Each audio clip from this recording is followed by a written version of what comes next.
श्री स्वामी समर्थ. जय जय स्वामी समर्थ. स्वामींचं नाव घेऊन मी आजच्या ह्या नवीन व्हिडिओला सुरुवात करते. न खाय भोगी तो सदा रोगी हे आपण नक्कीच ऐकलं असेल. याचा अर्थ असा आहे की आनंद घेणारा व उपभोगणारा. येत्या 13 जानेवारीला आहे भोगीचा सण.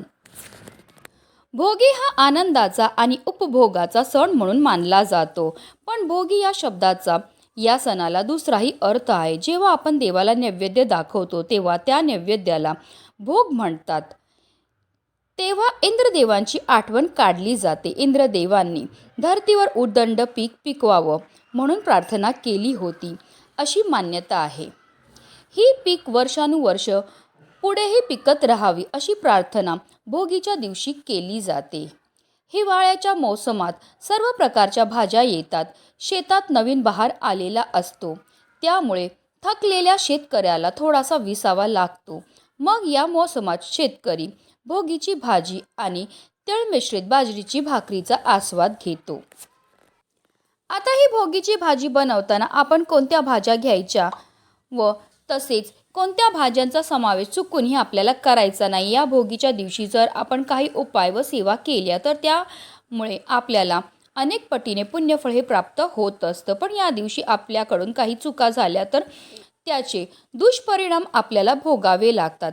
आता आपण जाणून बुजून काही गोष्टी करायच्या नाही. पण आपल्याला काही गोष्टी माहिती नसेल तर त्यामुळे आपल्याकडून काही चुका ह्या घडतात. तर आजच्या ह्या व्हिडिओमध्ये आपण जाणून घेणार आहेत की भोगीच्या दिवशी आपल्याला कोणत्या 2 भाज्यांचं सेवन हे करायचं नाही आहे. तसेच भोगीच्या दिवशी कोणत्या चुका आपल्याला आवर्जून टाळायच्या आहेत. तसेच भोगीच्या दिवशी आपल्याला ही भोगीची भाजी कशी बनवायची आहे त्याबद्दल सविस्तर आणि अतिशय महत्त्वाची अशी माहिती मी तुम्हाला या व्हिडिओमध्ये देणार आहे. तर व्हिडिओ पूर्ण पहा आणि जर चॅनलवर नवीन असतील तर चॅनलला सबस्क्राईब करा आणि शेजारी बेल आयकॉन सुद्धा प्रेस करा. आता या भोगीच्या दिवशी आपल्याला सकाळी लवकर उठायचं आहे. अगदी तुम्ही ब्रह्ममुहूर्तावर उठले तरीही चालणार आहे. कारण असं म्हटलं जातं ब्रह्ममुहूर्तावर आपण जे पण कार्य करतो त्यामध्ये आपल्याला अनंत पटीने फळ हे प्राप्त होत असतं. या भोगीच्या दिवशी आपल्याला आवर्जून अभ्यंग स्नानही करायचे. कारण भोगीच्या दिवशी अभ्यंग स्नानाला विशेष महत्त्व हे दिलं जातं. आपल्याला या दिवशी तिळाचे उटणे तयार करायचे. उटणे तयार करताना आपल्याला थोडेसे सफेद तीळ घ्यायचे आहेत. अगोदर हे तीळ आपल्याला मिक्सरमध्ये वाटून घ्यायचे आहेत. त्यानंतर आपल्याला त्यामध्ये थोडीशी हळदही टाकायची आहे आणि त्यानंतर आपल्याला आंघोळही करायची. आंघोळ करायच्या अगोदर आपल्याला आपल्या संपूर्ण अंगाला हे तिळाचं मिश्रण जे आपण तयार केलेलं आहे म्हणजे हे जे अभ्यंग स्नानाचं आपण उटणं तयार केलेलं आहे ते आपल्या शरीराला लावून घ्यायचं. यामुळे आपल्यामध्ये असणारी जेवढी पण नकारात्मकता आहे ती दूर होते. प्रत्येक भागाच्या हिशोबाने वेगवेगळ्या पद्धती असतात. आता तुमच्या इथे जी पद्धत असेल त्याप्रमाणे तुम्हाला भोगीचा सण हा साजरा करायचा आहे. तसेच आता हे उटणे लावून झाल्यानंतर आपल्याला आंघोळीच्या पाण्यामध्येही थोडेसे सफेद तीळ टाकायचे आहेत. तसेच थोडेसे गंगाजल सुद्धा टाकायचं. गंगाजल टाकून स्नान केल्यामुळे आपल्याला तीर्थक्षेत्री स्नान केल्याचं पुण्य तर प्राप्त होतच होतं. पण आपल्याकडनं झालेल्या कळत नकळत चुकांपासून सुद्धा आपल्याला मुक्तताही मिळत असते. तसेच या दिवशी आवर्जून घरातील प्रत्येक सदस्याने केसावर पाणी हे टाकायचं आहे. असं केल्यामुळे आपल्यामध्ये असणारी नकारात्मकता दूर होते आणि आजारपण देखील दूर होते. आंघोळ झाल्यानंतर आपल्याला या दिवशी शुभ्र वस्त्र हे परिधान करायचे आहेत.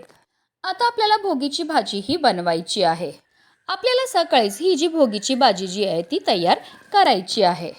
कारण या भाजीचा आपल्याला नैवेद्य हा दाखवायचा आहे. तर या भोगीच्या दिवशी अनेक भाज्या ह्या एकत्रित केल्या जातात. यामध्ये प्रामुख्याने हरभरा, पावटा, घेवडा, वांगी, गाजर, कांद्याची पात, शेंगदाणे, वाटाणा, फ्लावर आदी भाज्यांचा वापर हा केला जातो. तसेच या दिवशी चपाती न बनवता प्रामुख्याने बाजरीची भाकरी ही बनवली जाते. आता ही बाजरीची भाकरी बनवताना आपल्याला आवर्जून त्यामध्ये थोडेसे पांढरे तीळ हे टाकायचे आहेत आणि पीठ मळायचे किंवा अगदी तुम्ही भाकर तयार झाल्यानंतर त्यावर सुद्धा पांढरे तीळ हे टाकू शकता. तीळ लावलेली बाजरीची भाकरी आपल्याला या दिवशी बनवायची आहे. पहिल्या बाजरीच्या भाकरीचा आपल्याला नैवेद्य हा दाखवायचा आहे. तसेच यासोबत आपल्याला लोणी, पापड, वांग्याचे भरीत, चटणी आणि खमंग खिचडी करण्याची परंपरा आहे. आता बऱ्याच ठिकाणी बाजरीची भाकरी आणि भोगीची भाजीही बनवली जाते आणि ती भाजी जी आहे ती आपल्याला सुगडमध्ये टाकायची आहे. अगोदर सुगड आपल्याला स्वच्छ पुसून घ्यायची आहे. मग त्या सुगडमध्ये भोगीची भाजी आणि बाजरीची भाकरीही टाकायची आणि याचा नैवेद्य आपल्याला दाखवायचा आहे. आता संपूर्ण दिवसभर, संपूर्ण रात्रभर हा नैवेद्य आपल्याला तिथेच ठेवायचा आहे आणि दुसऱ्या दिवशी हा नैवेद्य ग्रहण केला जातो, असा सुद्धा काही ठिकाणी पद्धत आहे. आता तुमच्या इथे जशी पद्धत आहे त्याप्रमाणे तुम्हाला नैवेद्य हा दाखवायचा आहे. भोगीची भाजी बनवताना त्यामध्ये वापरल्या जाणाऱ्या भाज्यांचे सुद्धा खूपच महत्त्व आहे. वांग हे वातुळ असल्यामुळे याचा वापर हा अनेकदा करू नये असे सांगण्यात येते. मात्र आयुर्वेदानुसार थंडीच्या दिवसांमध्ये वांग्याचे भरीत व वांग्याची भाजी खाणे आरोग्यासाठी फायदेशीर असते. तसेच शेंगदाणा आणि तीळ हे स्निग्ध पदार्थ असल्यामुळे शरीराला अधिक ऊर्जा प्राप्त होते. तसेच याचे सेवन केल्यामुळे त्वचेतील कोरडेपणा सुद्धा कमी होण्यामध्ये मदतही मिळत असते. तसेच या भाजीसह दूध, दही, तूप, लोणी, ताक असे दुग्धजन्य पदार्थही खावे जेणेकरून शरीरात उष्णता निर्माण झाली तरी पोटात थंडावा राहील. शरीराला ऊब मिळावी यासाठी भोगीची भाजीही करण्यात येते. तसेच या भाज्या खाऊन तुमची तब्येत अधिक चांगली राहण्यास मदत मिळते. तसेच या पदार्थांसोबत आवर्जून बाजरीची भाकरीही बनवली जाते.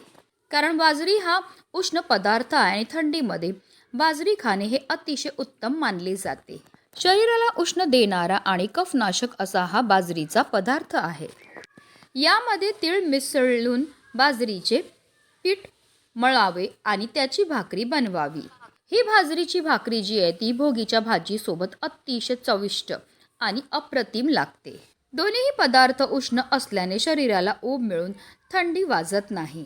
विदर्भ, मराठवाडा या ठिकाणी या दिवशी सासूरवाशीन मुली भोगी सणाचा आनंद घेण्यासाठी माहेरी येतात. वर्षभर आपल्याकडनं काही चुकलं असेल तर तिळगुळ देऊन क्षमा मागितली जाते आणि वर्षभर नात्यातील गोडवा टिकून राहण्यासाठी शुभेच्छा देखील दिल्या जातात. आता भोगीची भाजी तयार करून झाल्यानंतर सर्वप्रथम आपल्याला देवघरामध्ये दिवा हा प्रज्वलित करून घ्यायचा आहे. आता जर दिवा आपण प्रज्वलित करणार तर तुम्ही रोजच्या देवपूजेमध्ये असलेला दिवा घेतला तरीही चालणार आहे, मातीची पंती घेतली तरीही चालणार, किंवा अगदी तुम्ही कणकेपासून दिवा तयार केला तरीही चालणार आहे. आता एक प्लेट घ्या. प्लेटवर आपल्याला थोडेसे तांदूळ ठेवायचे. त्या तांदळावर आपल्याला एकतर मातीची पंती घ्यायची किंवा अगदी तुम्ही कणकेचा दिवा घेतला तरीही चालणार आहे. त्या दिव्यामध्ये आपल्याला 2 वातीची 1 वात करून लांब वातही टाकायचे. तसेच त्या दिव्यामध्ये आवर्जून आपल्याला तिळाचं तेल टाकायचं किंवा तुम्ही शुद्ध गाईचं तूप टाकलं तरीही चालणार आहे. तसेच या दिव्यामध्ये आपल्याला चिमूटभर हळद टाकायची आणि चिमूटभर पांढरे तीळसुद्धा टाकायचे आहेत. आता तुम्ही 11 किंवा 21 तीळ जे आहेत ते त्या दिव्यामध्ये टाकू शकता. आता हा दिवा जो आहे तो आपल्याला प्रज्वलित करून घ्यायचा आणि ही प्लेट उचलून आपल्याला आपल्या देवघरामध्ये ठेवायची. आता या दिव्याला सुद्धा आपल्याला हळद, कुंकू, अक्षदा, एक फूल अर्पण करून घ्यायचं आहे. आता आपल्याला नैवेद्य हा देवांना दाखवून घ्यायचा. नैवेद्य दाखवून झाल्यानंतर देवघरामध्येच आपल्याला आसन घेऊन बसायचं आणि आपल्याला ओम नमो भगवते वासुदेवाय नमः या प्रभावी मंत्राचा 108 वेळा जप हा करायचा आहे. त्यानंतर आपल्याला हात जोडून आपल्या आयुष्यामध्ये असणारे जे संकट आहेत, विघ्न आहेत, दोष आहेत, वाईट भोग आहेत ते दूर होण्याकरता मनोभावे प्रार्थनाही करायची आहे. तसेच या दिवशी विष्णू सहस्त्रनामाच्या पठणाला सुद्धा विशेष महत्त्व हे दिलं जातं. जर तुम्हाला म्हणणं शक्य असेल तर म्हणा, नाही म्हणता येत असेल तर हात जोडून बसा, यूट्यूबला लावा आणि तुम्ही श्रवण केलं तरीसुद्धा त्याचे तुम्हाला खूपच पुण्यफळ हे प्राप्त होणार आहे. आता जाणून घेऊया त्या कोणत्या भाज्या आहेत ज्याचं आपल्याला चुकूनही भोगीच्या दिवशी सेवन हे करायचं नाही. तर भोगीच्या दिवशी आपल्याला कोणत्याही प्रकारचा मांसाहार हा करायचा नाही. मांस, मटण, मच्छी, मदिरा किंवा अंडीचं सेवन हे आपल्याला करायचं नाही. घरात सुद्धा नाही करायचं किंवा घरातील इतर सदस्यांनी बाहेर जाऊन सुद्धा करायचं नाही आहे. तसेच या दिवशी मसूरच्या भाजीचं सेवन करणं सुद्धा वर्ज्य मानलं जातं.